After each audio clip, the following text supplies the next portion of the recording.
غیر قانونی طور پر بھارت کے زیر تسلط جموں کشمیر میں بھارتی فوجیوں نے اپنی ریاستی دہشت گردی کی تازہ کارروائی کے دوران ضلع پونچھ میں 2 کشمیری نوجوانوں کو شہید کر دیا۔ قابض فوجیوں نے ان نوجوانوں کو ضلع کے علاقے کھاری کرمارا میں محاصرے اور تلاشی کی روایتی اور وحشیانہ کارروائی کے دوران شہید کیا۔ بھارتی فوجیوں نے جموں خطے کے ڈوڈا، کشتواڑ، رامبن اور راجوری اضلاع میں محاصرے اور تلاشی کی کارروائیاں تیز کر دی ہیں۔ بھارتی فوجی ان کارروائیوں کے دوران نوجوانوں کو بلا جواز طور پر گرفتار اور گھروں میں گھس کر مکینوں کو ہراساں کر رہے ہیں۔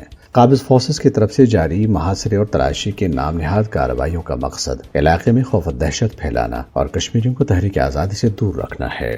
کل جماعتی حریت کانفرنس نے مقبوضہ جموں کشمیر میں بے گناہ نوجوانوں کے قتل، بلا جواز گرفتاریوں، املاک کی ضبطی، ملازمین کی معطلی اور دیگر جابرانہ ہتھ کنڈوں کی شدید مذمت کی۔ حریت کانفرنس کے ترجمان ایڈوکیٹ عبدالرشید منہاس نے سری نگر میں ایک بیان میں کہا ہے کہ بھارتی مظالم کشمیریوں کے جذبہ آزادی کو دبانے میں ناکام ہو چکے ہیں۔ انہوں نے بین الاقوامی برادری پر زور دیا ہے کہ وہ مقبوضہ علاقے میں انسانی حقوق کی سنگین خلاف ورزیوں اور عالمی قوانین کی خلاف ورزی پر بھارت کا محاسبہ کرے اور تنازع کشمیر کے حل کے لیے اس پر دباؤ ڈالے۔ در اثنا بھارتی قابضین نے عوامی اتحاد پارٹی کے کئی کارکنوں کو آج سری نگر میں اس وقت حراست میں لے لیا جب وہ پارٹی سربراہ اور بھارتی پارلیمنٹ کے رکن انجینئر عبدالرشید کی مسلسل نظر بندی کے خلاف احتجاج کر رہے تھے۔ نئی دلی کی تہاڑ جیل میں مقید انجینئر عبدالرشید نے پارلیمنٹ کے موجودہ سیشن سے خود کو دور رکھنے کے خلاف جیل میں بھوک ہڑتال کر رکھی ہے۔